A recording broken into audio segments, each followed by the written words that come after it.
سبق پڑھ رہی ہیں، پڑھتی ہیں، میخوانند پڑھتی ہیں. استادان تدریس میکنند، استاد پڑھاتے ہیں، تدریس کرتے ہیں.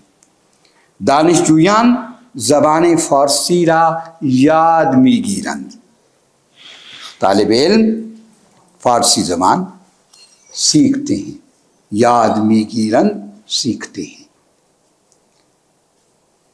ٹھیک ہو گیا جناب؟ جہاں تک کلیئر ہے تو ہم آگے چلیں، یا اس میں کوئی سوال ہے آپ کے پاس؟ اچھا جی، اچھا. اب میں ایک بات جس کی میں پہلے بھی تھوڑی سی وضاحت کر چکا ہوں کہ مثلا نوی سندے ہے تو اس کی جگہ جمع نوی سندگان آ گئی. اچھا میں کہوں، اب میں آپ سے سوال کر رہا ہوں، مثلا ایک لفظ ہے بندے، یعنی بندے سے مراد بندہ، جسے ہم بندہ کہتے ہیں، ایرانی کہے گا تو بندے کہے گا. بندے ہم مجھا حاضر بودم، بندے ہم مجھا حضور داشتم، میں بھی وہاں موجود تھا. ٹھیک ہے، بندے مجھا اس جگہ، حضور داشتم حضور رکھتا تھا، حاضر تھا. تو بندے کی جمع کیا ہوگی؟ جیسے بندگان عالی ہم کہتے ہیں. اچھا، رانندے، رانندے کا مطلب کیا ہے؟ رانندہ ہے ٹیکسی ڈرائیور، تو رانندگان، کنندے کنندگان. بچہ بچگان. برگزیدہ برگزیدگان. جی کودک بھی کہتے ہیں، اس کے لیے کئی لفظ ہیں. ہم تو مثال کودک کی مثال میں کیوں نہیں دے رہا؟ اس لیے نہیں دے رہا کہ ہم جو پڑھانا چاہ رہے ہیں آپ کو اس وقت، ہم تو واحد اور جمع پڑھا رہے ہیں نا. تو میں یہ مثال دے رہا ہوں کہ جب بچہ ہم کہیں گے اور اس کے آخر میں ہائے مختفی آئے گی تو اس کو ہم ہے کو ہٹا کے گاف الف نون لگا دیں گے تو وہ بچگان بن جائے گا. کودکان، ہاں کودک کی جمع کودکان ہو سکتی ہے، کودک ہا بھی ہو سکتی ہے، کودک ہا بھی ہو سکتی ہے، کودکان بھی ہو سکتی ہے. ہاں مثلا ہم یہ کہیں کودکان بازی می کر دیں، بچے کھیل رہے تھے، کھیل رہے تھے. میں ابھی ایک نازک نقطہ اور ہے لیکن وہ میں ابھی نہیں بتاؤں گا ورنہ یہ چیزیں ہماری رہ جائیں گی. اب یہ تو ہم نے اس حد تک کر لیا، لیکن ابھی ہم اس کتاب کو پھر بند کر رہے ہیں اور ہم آ رہے ہیں پھر جمع کی طرف. اس کی وجہ یہ ہے کہ جمع کی کئی صورتیں ہیں اور عربی کے حوالے سے تو واحد کے ساتھ ایک لفظ تثنیہ آتا ہے اور تثنیہ کے ساتھ ایک لفظ جمع آتا ہے. دیکھیے جمع کی دو صورتیں ہیں. ایک وہ ہے جسے ہم جمع سالم کہتے ہیں، ایک وہ جمع ہے جسے ہم جمع مکسر کہتے ہیں.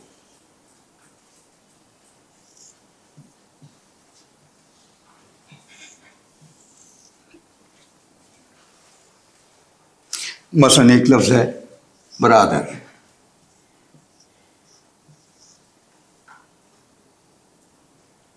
ایک لفظ ہے برادران یا برادر ہا.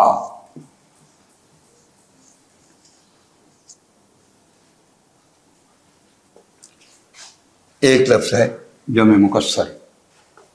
میں اس سے پہلے کہ جمع مکسر کی کوئی مثال لکھوں میں اس کی وضاحت کر دوں کہ جمع مکسر سے مراد کیا. جمع سالم تو سیدھا سیدھا ہے، الف نون لگا دیے، آپ نے لفظ کو نہیں بدلا، آپ نے واحد کو نہیں چھیڑا، اس میں یا آپ نے الف نون لگا دیا یا آپ نے ہا لگا دیا. تو برادر کی جمع کیا ہو گئی؟ برادران. خواہر کی جمع کیا ہو گئی؟ خواہران. خواہر خواہران. اور دختر کی جمع کیا ہو گئی؟ دختران. دختر کی دختران یا دختر ہا دونوں ہی صحیح ہیں، لیکن سر دست ہم یہیں تک رہتے ہیں. دختر ہا بھی لگا دیں تو دختر کے لفظ میں کوئی فرق نہیں آیا. یہ بہت اہم نقطہ ہے جو آپ کو ذہن میں رکھنا چاہیے کہ جمع سالم سے کیا مراد ہے. میں جیسے ہم کہیں کہ بھائی ایکسیڈنٹ تو ہوا لیکن الحمدللہ وہ سالم اور محفوظ رہا، صحیح و سالم رہا، کچھ ہوا نہیں، اس کو زخمی نہیں ہوا، سالم پورے کا پورا. تو آپ دیکھ لیجئے برادر پورے کا پورا الف نون بڑھا دیا ہے، برادر کو ہم نے نہیں چھیڑا. خواہر دختر ان کے ساتھ الف نون ہم نے بڑھا دیا اور کچھ نہیں، یعنی ان کی حیت کو نہیں بدلا ہم نے۔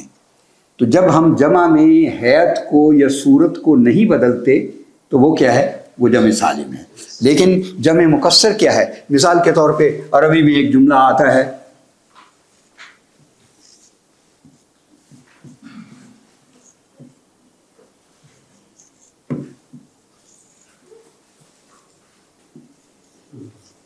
من کسر الاسنام، بت کس نے توڑے؟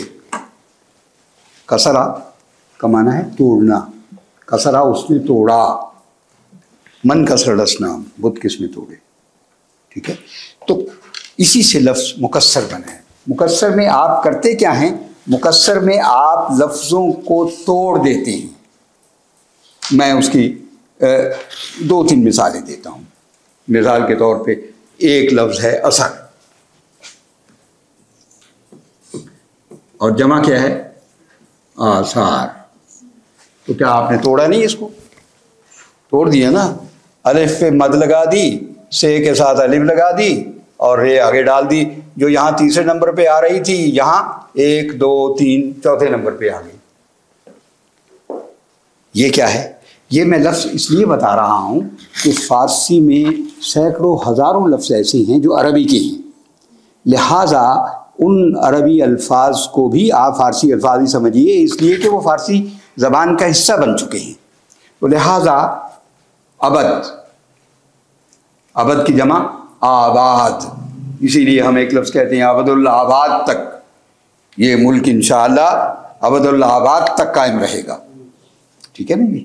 بدن، ابدان، آپ دیکھ لیجئے، بدن کو آپ نے بدل کے ابدان جمع اس کی بنا دی۔ سبق، اسباق، صبح، اب بتائیے وہی اسباح، لیکن اس کی ایک جمع اور بھی ہے، وہ ہے صبح۔ صبح کی جمع صبح بھی ہے، صبح،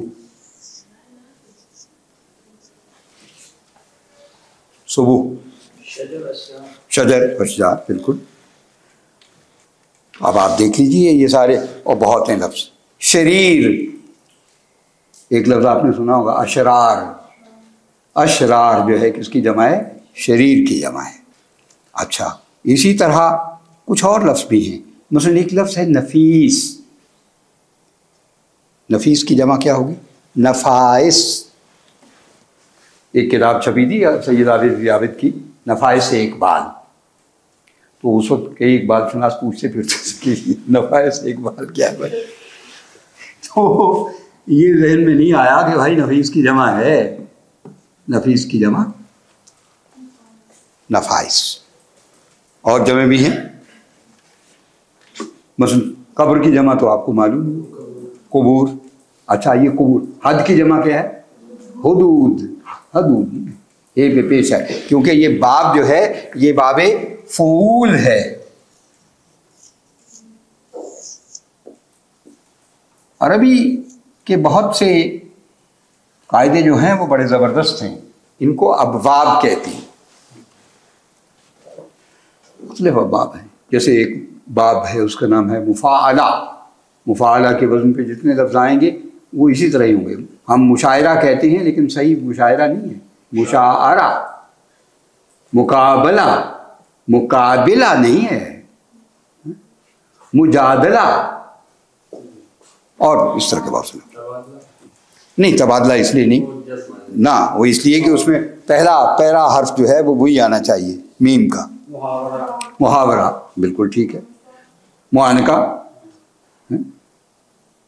اور مباحثہ، بہت لفظ۔ اچھا، اب میں 2 لفظ آپ کو اور بتاتا ہوں اور پھر ہم اشعار کی طرف آئیں گے، بلکہ ایک چیز اور بھی بتاؤں گا جو ابھی میں نے نہیں بتائی لیکن بتانا ضروری سمجھتا ہوں۔ یعنی یہ تو وہ لفظ ہوئے جنہیں ہم نے جمع مکسر کہا، لیکن میں نے ایک بات آپ سے اور بھی کہی، اور وہ یہ ہے کہ عربی میں ایک لفظ تو مفرد ہے، ایک تثنیہ بھی ہے۔ جیسے آپ کو معلوم ہے کہ اس کی گردان کریں تو اس میں بھی تثنیہ کے لیے ایک الگ صیغہ ہے، ٹھیک ہے نا جی؟ ہاں، اور پھر واحد کا، پھر تثنیہ، پھر جمع. اسی طرح تثنیہ میں بہت سے لفظ آتے ہیں جن میں ہم بڑی غلطیاں کرتے ہیں. آپ لوگوں کو انشاءاللہ مجھے امید ہے کہ غلطیاں آپ نہیں کریں گے، اس لیے کہ کچھ چیزیں میں آپ کو بتا دیتا ہوں. مثلاً ایک لفظ ہے جانبین، اس کو جانبین نہیں کہہ سکتے آپ. آپ دیکھیے ایک صاحب مجھ سے کہہ رہے تھے، کہنے لگے بھائی فراقی صاحب میں تو یہ چاہتا ہوں کہ دونوں فریقین میں صلح ہو جائے. میں نے کہا خدا نہ کرے کہ ان میں صلح ہو جائے. کہنے لگے آپ بڑے عجیب ہیں، غصے میں آ گئے. کہنے لگے فراقی صاحب آپ بڑے عجیب آدمی ہیں، میں خواہش کا اظہار کر رہا ہوں کہ دونوں فریقین میں صلح ہو جائے، آپ کہتے ہیں کہ نہیں میں تو خدا نہ کرے کہ صلح ہو جائے. کہنے کہ بھائی میں نے پھر کہا بھائی دونوں فریقین میں صلح قیامت تک نہیں ہو سکتی، کیونکہ گرامیٹیکلی غلط ہے. فریقین میں صلح ہو سکتی ہے یعنی دو فریق، دونوں فریقین. آپ اخبار اٹھا کے دیکھ لیجیے، دونوں فریقین بالکل غلط ہے. دونوں جانبین میں صلح ہو گئی، نہ بھائی نہ، دونوں نہیں. جانبین کا معنی دونوں جانب. اچھا قمرین، چاند اور سورج دونوں کو قمرین کہتی ہیں. شمسین، جی رب المشارق والمغارب بھی آتا ہے، رب المشرقین والمغربین بھی آتا ہے، رب المشرق والمغرب بھی آتا ہے. لیکن مغربین جب کہا جائے گا تو اس سے مراد بظاہر تو دو مغرب ہیں، لیکن اس میں حید دانوں نے جو باریکیاں بیان کی ہیں میں اس طرف جاؤں گا نہیں، وقت نہیں ہے ہمارے پاس. حسنین، یعنی حسنین سے کیا مراد ہوئی بتائیے آپ کا نام کیا ہے؟ حسن. بتائیے آپ.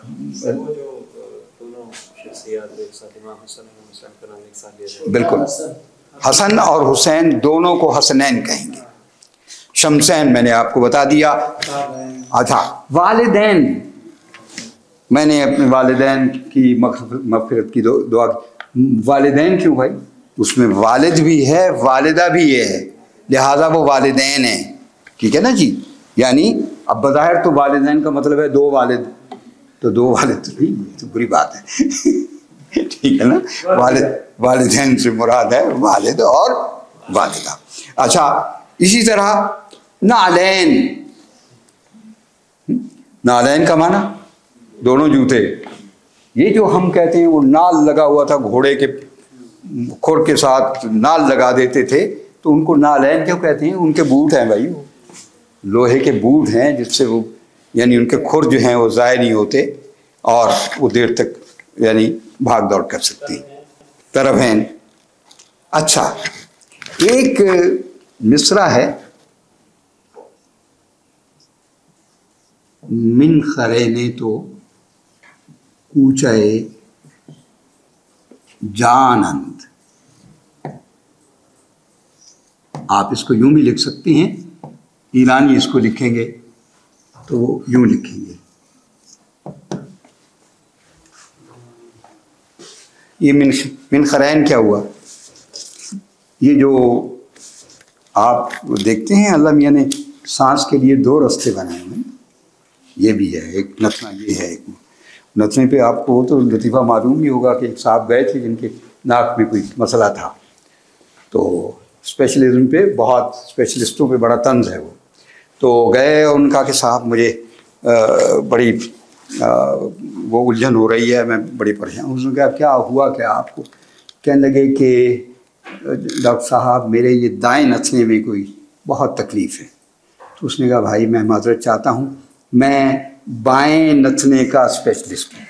من خرینے تو کوچائے جان اند، یہ جو تمہاری ناک کے دونوں نتنے ہیں یہ کیا ہیں؟ کوچائے جان ہیں، تمہاری روح کا کوچا ہے. یہاں سے ہوا نہیں گئے تو بس گئے تم. یہ جو نفس کی آمد و شد ہے یہ یعنی اس کا انحصار کس پہ ہے؟ آپ کے دونوں نتنوں پہ. تو من خرینے تو کوچا ہے. اور اسی طرح اور بہت سے لفظ، قطبین ہے، بحرین ہے، اور جس کو لوگ بحرین نہیں بحرین جی کران السادین. یا اچھا ایک چیز اس میں جمع بھی ہے. ایک تو میں نے بتایا نا مفرد ہے ایک میں نے بتایا کہ جمع ہے یا واحد ہے اور جمع ہے، ایک اسم ہے اور لیکن اس کو کیا کہتے ہیں؟ اسم جمع۔ مثال کے طور پہ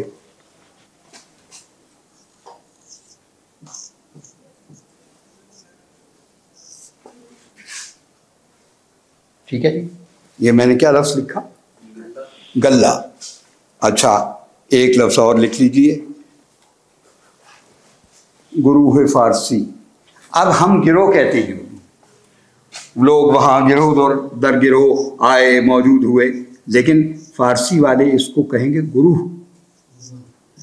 مثال کے طور پہ ڈپارٹمنٹ آف اردو ہے تو وہ کہیں گے گروہ اردو، گروہ اردو نہیں کہیں گے، گروہ گاف پہ پیش لگائیں گے، گروہ اردو۔ اب آپ مجھے یہ بتائیے، گروہ کیا ایک شخص کو گروہ کہہ سکتے ہیں؟ کس کو کہیں گے؟ ایک سے زیادہ لوگوں کو کہیں گے نا۔ گلہ کس کا ہوتا ہے؟ بھیڑوں کا گلہ ہے، تو اس میں ایک بھیڑ تو نہیں ہوتی، لہذا یہ کیا ہوا؟ اس میں جمع ہوا۔ اچھا یا مثلا طائفہ، مثال کے طور پہ گلستان میں ایک حکایت لکھی ہے سعدی نے، اس میں بیان کیا ہے کہ یکی از طائفہ دزدان بر سر کل کوہ نشست بودند۔ دوست تو آپ جانتی ہیں چوروں کو کہتے ہیں، ڈکیتوں کو کہتے ہیں، کہ ڈکیتوں کا ایک گروہ جو تھا وہ پہاڑ کی چوٹی پر بیٹھا ہوا تھا، تو انہوں نے کیا کہا؟ نشست بودند۔ کیوں کہا نشست بود؟ کیوں نہیں کہا؟ یہی زیادہ تھے نا، زیادہ تھے لہذا۔ لیکن یاد رکھیے کہ دونوں طرح ہے، آپ چاہیں تو جمع استعمال کریں، چاہیں تو واحد استعمال کریں۔ مثلا ہم ایک جملہ کہیں گے گروہ فارسی ہنوز تشکیل نہ شد،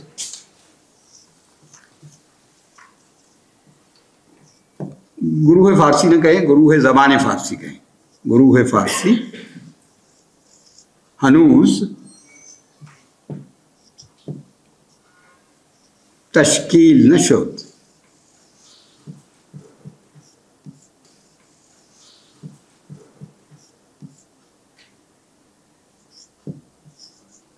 فارسی زبان کی کلاس ابھی تشکیل نہیں پائی، ٹھیک ہے جناب۔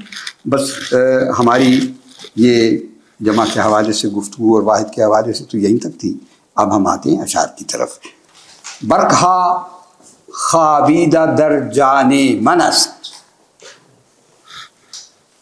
کوہ صحرا باب جولان من است۔ برکھا خوابیدہ در جان من است، میری روح کے اندر بجلیاں سوئی ہوئی ہیں۔ اقبال کہہ رہے ہیں، یہ اسرار خودی کا شعر ہے۔ برکھا، برکھا کس کی جمع ہوئی؟ برق کی۔ یہی جو ہم نے ابھی واحد اور جمع یا مفرد اور جمع کے سلسلے میں باتیں کی ہیں، کہ اسی کے سلسلے کے نظائر ہیں، مثالیں ہیں، جو اب میں آپ کو اقبال کے کلام کے حوالے سے آپ کی خدمت پہ پیش کر رہا ہوں۔ برکھا، برکھا، برق بجلی کو کہتے ہیں، برکھا بجلیاں، خوابیدہ در جان من است، میری روح کے اندر سوئی ہوئی ہیں۔ کوہ صحرا باب جولان من است، اب یہ جولان کردن کہتے ہیں تاختن کو، حملہ کرنا، حرکت کرنا، تگ و تاز کرنا۔ تو کوہ صحرا باب جول، اور باب کس کو کہتے ہیں؟ لائق کو۔ دیکھیے وہ غالب کا شعر ہے ذہن میں، دھمکی سے مر گیا جو نہ باب نبرد تھا۔ دوسرا مصرع کیا ہے بھائی؟ جی نہ وہ ایک اور غزل کا ہے، اڑنے سے پیشتر بھی میرا رنگ زرد، نہیں غزل ہوئی ہے لیکن طلبگار مرد تھا۔ ہاں جی، دھمکی سے مر گیا جو نہ باب نبرد تھا، عشق نبرد پیشہ طلبگار مرد تھا۔ یہ مطلع ہے اس کا۔ تو باب نبرد کا معنی نبرد کے لائق، جنگ کے لائق۔ جنگ ہر ایک سے نہیں کی جاتی، کوئی اپنا کبھی حریف ہوگا ہمارے مقابلے میں تو جنگ کریں گے، ورنہ تو ہماری توہین ہے کہ فلاں کے ساتھ جنگ کریں، ٹھیک ہے نا۔ تو کوہ صحرا باب جولان من است، میری جولانی کے لائق اگر کوئی چیز ہے تو وہ کیا ہے؟ کوہ صحرا ہے۔ اور آپ کو معلوم ہے یہ جو بجلیاں ہیں ان کا زیادہ عمل دخل کہاں ہوتا ہے؟ کوہ صحرا میں ہوتا ہے، پہاڑوں پر چمکتی ہیں، صحراؤں میں چمکتی ہیں۔ تو اقبال نے بہت کچھ بتا دیا ہے، میں تفصیل میں نہیں جا رہا۔ اچھا اگلا ہے ماند شب ہا، وہی شب کی جمع کیا ہو گئی؟ شب ہا، ماند شب ہا چشم او محروم نوم، نوم کس کو کہتے ہیں؟ نیند کو۔ الصلاۃ خیر من النوم۔ ماند شب ہا چشم او، کس کی آنکھ؟ نبی اکرم کی آنکھ صلی اللہ علیہ وسلم۔ حضور اکرم صلی اللہ علیہ وسلم کی چشم مبارک جو تھی کئی راتوں تک بے خوابی کا شکار رہی، سوئی نہیں ہیں آنکھیں۔ کیوں؟ اس لیے کہ دعا کرتے تھے نا اپنی امت کے لیے، تو وہ پھر دعائیں قبول ہوئیں، اور وہ جو بیچارے کسی لائق نہیں تھے ان کو اتنی قوت ملی کہ انہوں نے کیسر و کسریٰ کی یہ سلطنتوں کو الٹ دیا۔ تو تا بتخت خسروی خوابید قوم، حتیٰ کہ ان کی قوم جو تھی، ان کی ملت جو تھی، ان کی امت جو تھی، وہ تخت خسروی تک جا پہنچی، تخت خسروی تک جا پہنچی۔ اور تخت خسروی سے ایک اشارہ تو ایران کی طرف ہے، لیکن خسرو جب بھی کہتے ہیں خسرو سے عام بادشاہ بھی مراد ہوتا ہے، یعنی ان کو بادشاہت ملی، ان کو اقتدار ملا، ان کو قوت ملی، تو کس کی وجہ سے ملی؟ نبی اکرم صلی اللہ علیہ وسلم کی دعا کا نتیجہ تھا کہ یہ میری قوم جو اس وقت بالکل بے بس ہے، اس کو قوت عطا فرما، اس کو اقتدار عطا فرما، تاکہ یہ دنیا میں کے کونے کونے میں جائے اور اسلام کی روشنی پھیلائے۔ تو بس ایک شعر ہم اور پڑھیں گے۔ کھولیے رشتہ سود و زیاں در دست تست، در دست تست تیرے ہاتھ میں۔ اصل میں دست تست کیا ہے؟ دست تو است، لیکن آپ کو معلوم ہے کہ فارسی میں تو یہ عام اسلوب ہے، دست تست،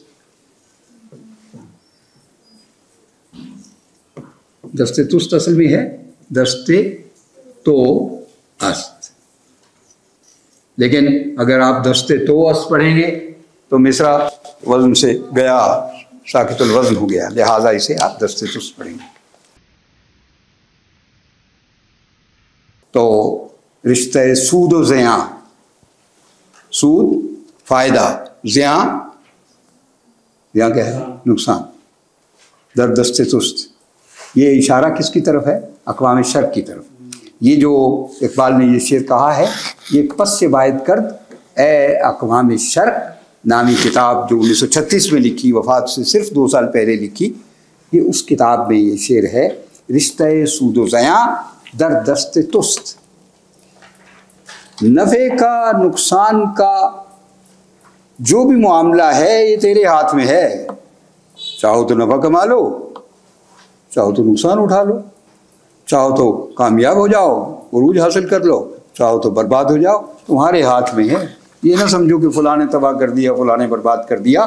بربادی کا زیادہ تعلق افراد اور قوموں کا ان کے اپنے ہاتھ سے ہوتا ہے، اپنے کیے سے وہ کامیاب بھی ہوتے ہیں، ناکام بھی ہوتے ہیں۔ رشتہ سود و زیاں در دست تست، آبرو خاوراں، اب آپ نے دیکھا خاور مشرق کو کہتے ہیں، اور خاوراں کا معنی مشرقین، بلکہ مشرقین بھی نہیں، مشرق ہا، بہت سے مشرق۔